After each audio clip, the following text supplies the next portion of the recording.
Hello everyone. So our today's topic is pharyngeal apparatus, which is a very important SAQ for your university exam. ठीक है, अब इसको समझने के लिए ये अगर मेरा एम्ब्रियो है, ठीक है, तो ये एम्ब्रियो का सिफेलिक एंड है, मतलब हेड की तरफ है, और ये मेरा कॉर्डल एंड है. ठीक है, अब हेड की तरफ हमें ये दिख रहा है कि ये जो ब्रेन वेसिकल है ये डेवलप कर रहा है, जो आगे जाके फ्यूचर में क्या बनाएगा, मेरा फ्यूचर ब्रेन बनाएगा. और यहाँ पे ये जो बल्ज दिख रहा है, जो इसे कहते हैं हम पेरिकार्डियल बल्ज, तो ये पेरिकार्डियल बल्ज आगे जाके बनाएगा हार्ट. अब ये जो बीच में हमें दिख रहा है ये ओपनिंग, इसको बोलते हैं स्टर्मोडियम, जो मेरा आगे जाके बनाता है डेवलपिंग माउथ. मतलब जो माउथ की ओपनिंग है वो यहाँ से बनती है स्टर्मोडियम से. अब यहाँ पे ये जो स्ट्रक्चर्स दिख रहे हैं, ऐसे फोल्ड दिख रहे हैं, इसी को कहते हैं हम अपने फेरेंजियल आर्चेस. तो ये फेरेंजियल आर्चेस डेवलप हो रहे हैं. ये जो फेरेंजियल आर्चेस है, जो भी अपने हेड एंड नेक रीजन में जो भी स्ट्रक्चर्स प्रेजेंट है, जैसे अपने ईयर्स प्रेजेंट है, नेक में मसल्स प्रेजेंट है, फेस पे मसल्स प्रेजेंट है, सब चीज़ ये फेरेंजियल आर्चेस से बनती है. All the derivatives of the head and neck region are formed by these pharyngeal arches. ठीक है, तो अब इंट्रोडक्शन में अगर देखें तो pharyngeal arches appear in the 4th and 5th week of the intrauterine life and gives the characteristic external feature to the embryo. यहाँ पे ऐसे ये बल्ज आया तो ये एक्सटर्नल फीचर इसने दे दिया अपने एम्ब्रियो को. अब जो components of the pharyngeal apparatus है, it consist of 4 things. Okay, एक होता है फेरेंजियल क्लेफ्ट, एक होता है फेरेंजियल आर्च, एक होता है pharyngeal pouch, and the last pharyngeal membrane. ठीक है, तो अब ये डायग्राम अगर मैं देखूँ, ठीक है, तो इनिशियली अपने पास कितने फेरेंजियल आर्चेस होते हैं, 6 होते हैं, लेकिन जो 5th वाली है इट रिग्रेसेस.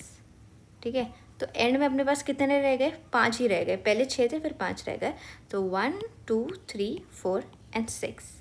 अब क्लेफ्ट था, आर्च था, पाउच था और मेम्ब्रेन था. तो ये जो आउटर वाला दिख रहा है मेरा, ठीक है, अब आउटर में हमेशा एक्टोडर्म होता है, ये तो हमें पता चल गया. तो यहाँ पे जो डिप्रेशन है एक्टोडर्म में, डिप्रेशन, उसको बोलते हैं क्लेफ्ट. अब ये बीच वाला क्या रहेगा, मीजोडर्म रहेगा. तो ये जो थिकेंड मीजोडर्म है ना, तो ये जो थिकेंड मीजोडर्म है इसको बोलते हैं फेरेंजियल आर्च. और ये जो इनर साइड है, तो इनर साइड मेरा क्या होता है, एंडोडर्म. तो यहाँ पे जो डिप्रेशन प्रेजेंट है एंडोडर्म में, इसको कहते हैं फेरेंजियल पाउच. ठीक है, तो इसका निमोनिक है cap, cleft, arch and pouch. Cleft किस तरह बना है, depression in the ectoderm. A for arch, arch क्या है, थिकेंड मीजोडर्म है. पी फॉर पाउच, वो क्या है, थिकेंड एंडोडर्म. ये 3 स्ट्रक्चर्स हमें पता चल गए. ठीक है, अब यहाँ पे देखेंगे pharyngeal cleft is the depression in the surface ectoderm, pharyngeal arch is the thickened mesoderm, pharyngeal pouch is the endodermal depression. Okay, अब the mesenchyme of the arches are derived from the neural crest cells and the lateral plate mesoderm. ठीक है, ये arches था, arch किससे था, CAP cap, तो बीच में क्या आ रहा था, मीजोडर्म आ रहा था. तो ये मीजोडर्म से बना हुआ है, और कौन से मीजोडर्म से, लैटरल प्लेट मीजोडर्म से.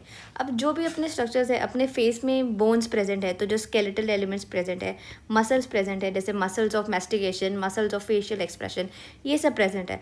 तो ये सब आए कैसे, तो जो स्केलेटल मसल्स है, जो भी बोनी स्ट्रक्चर्स है, वो सब आए मेरे न्यूरल क्रेस्ट सेल से, और जो भी मसल्स है वो सब आए लैटरल प्लेट मीजोडर्म से. अब मीजोडर्म ही मसल्स को देता है ना, ये तो हमें पता चल गया, न्यूरल क्रेस्ट सेल्स और लैटरल प्लेट मीजोडर्म्स.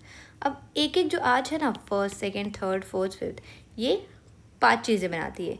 एक तो स्केलेटल एलिमेंट्स बनाती है, मतलब बोनी स्ट्रक्चर्स बनाती है, मसल्स बनाती है, कार्टिलेज बनाती है, नर्व बनाती है और आर्टरी बनाती है.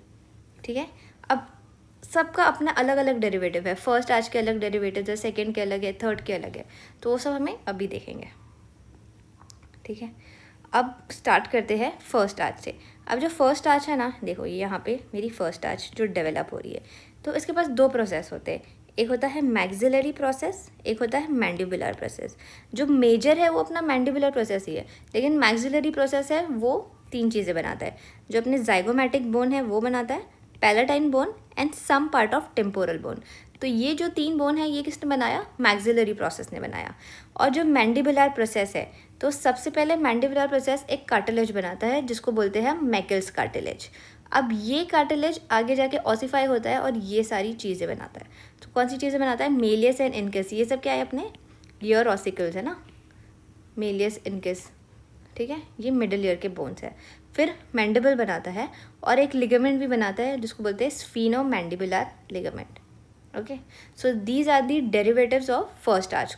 ठीक है, तो अब हम आ गए हैं सेकेंड आर्च पे। सो जो सेकेंड आर्च है it is also known as the hyoid arch, और इसका जो कार्टिलेज है वो कार्टिलेज का नाम होता है रिचर्ड्स कार्टिलेज। अब यहाँ पे सारे एस वाले नाम वाले जो भी नाम बोन्स होते हैं वो आते हैं। एक तो आता है स्टेपीज, ऊपर दो कौन से थे, मेलियस और इनकेस थे। ठीक है, लेकिन जो 3 ऑसिकल्स होते हैं ना, मेलियस, इनकेस और स्टेपीज, तो malleus and incus are formed by my first arch and stapes is formed by the second arch. ठीक है, और styloid process of the temporal bone, stylohyoid ligament and the lesser horn of the hyoid. ऊपर कौन सा ligament था, स्फीनोमैंडिबुलर ligament, यहाँ पे होता है स्टाइलोहायोइड लिगामेंट। और ये मेरा जो मेरा हायोइड बोन है, समझो ये मेरा हायोइड बोन है। तो इसका जो एक होता है ग्रेटर हॉर्न, एक होता है लेसर हॉर्न। तो जो लेसर हॉर्न है it is formed by the second arch, फिर जो greater horn of the hyoid is formed by the third arch. Okay, और फिर फोर्थ आर्च से अपने को क्या मिलते हैं, laryngeal cartilages except the epiglottis. Laryngeal cartilages except the epiglottis. ये हो गए मेरे skeletal and ligament derivatives of the arches. अब हम आते हैं मसल्स विच आर डिराइव।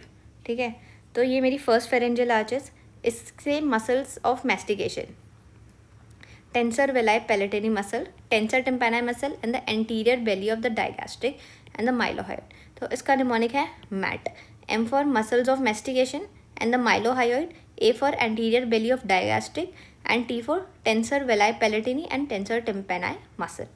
ठीक है, अब सेकेंड आर्च पे आ जाते हैं। इसमें मसल्स ऑफ फेशियल एक्सप्रेशन, तो जो भी अपने मसल्स होते हैं ना, बक्सिनेटर और बहुत सारे मसल्स होते हैं, ऑर्बिकुलरिस, ऑक्यूलिस, वो सारे muscles of facial expressions are derive from second arch, including the buccinator, platysma, auricular and occipitalis, ये सारे मसल्स आ गए। ठीक है, अब थर्ड आर्च से कौन सी मसल आती है, स्टपीडियस मसल। स्टपीडियस मसल कहाँ पे प्रेजेंट है, फुटप्लेट ऑफ स्टेपीज पर अटैच होती है, स्टपीडियल रिफ्लेक्स के लिए रिस्पॉन्सिबल होती है। जो फोर्थ आर्च है उससे कौन सी मसल आती है, cricothyroid muscle and all the muscles of the pharynx. तो फेरिंग्स में जो भी मसल्स होते हैं ना, अपने constrictors muscles, longitudinal muscles, circular muscles, तो जो सारे फेरिंग्स के मसल्स हैं they are derived from fourth arch. ठीक है, अब ये हमने 3 चीज़ें देख ली, अपन ने लिगामेंट्स देख लिए, बोन्स देख लिए, मसल्स देख लिए। अब नर्व देखेंगे, बहुत इंपॉर्टेंट है, it comes as an MCQ। तो जो फर्स्ट आर्च है उसका दूसरा नाम क्या था, मैंडिबुलर आर्च, तो उसका नर्व भी वही है, मैंडिबुलर नर्व। ठीक है, both sensory and motor supply is by the mandibular nerve, और इसकी आर्टरी है मैक्सिलरी आर्टरी। फर्स्ट आर्च का अपने पढ़े थे ना, 2 प्रोसेस होते हैं, एक होता है मैक्सिलरी प्रोसेस और दूसरा था मैंडिबुलर प्रोसेस। तो मैंडिबुलर नर्व है वो बहुत इंपॉर्टेंट, मतलब मेजर नर्व सप्लाई ये देती है। फिर सेकेंड आर्च, इसकी नर्व है फेशियल नर्व। अब ये मसल्स ऑफ फेशियल एक्सप्रेशन, तो इसको तो फेशियल नर्व ही सप्लाई करेगी, तो ऐसे याद रख सकते हैं। ठीक है, अब थर्ड आर्च की जो नर्व है वो है मेरी ग्लॉसोफेरेंजियल नर्व, और फोर्थ आर्च की नर्व है वेगस नर्व। ओके, तो ये हो गया नर्व सप्लाई। तो स्केलेटल एलिमेंट्स हो गए, मसल्स हो गया, नर्व सप्लाई हो गया, कार्टिलेज हो गया। अब हम देखते हैं आर्टरी। तो फर्स्ट आर्च की आर्टरी कौन सी है, मैक्सिलरी आर्टरी, नाम में ही है सब चीज़। सेकेंड आर्च की आर्टरी है stapedial artery. Okay, and third arch की आर्टरी है common carotid artery and internal carotid artery. और फोर्थ आर्च की artery, you guys tell me in the comment section. Okay, now come to the applied anatomy. अब pharyngeal arches अब हमेशा तो normal नहीं होगा ना कभी तो कुछ ना कुछ तो कंजेनाइटल मालफॉर्मेशंस होते हैं। तो फर्स्ट है फर्स्ट फेरेंजियल आर्च सिंड्रोम, मतलब failure of development of the first pharyngeal arch. It is also known as the Treacher Collins syndrome. तो इसमें क्या होता है, ये फोटो देखो, तो इसमें इसके ईयर्स देख रहे हो कैसे माल फॉर्म्ड ईयर्स है, इसकी आइज डाउनवर्ड स्लांटिंग आइज है, और इसका जो मैंडिबल है, ये अपना मैंडिबल कैसे सब प्रॉपर शेप दिखता है ना, इसका देखो, इसका हो गया है मैंडिबुलर हाइपोप्लेसिया।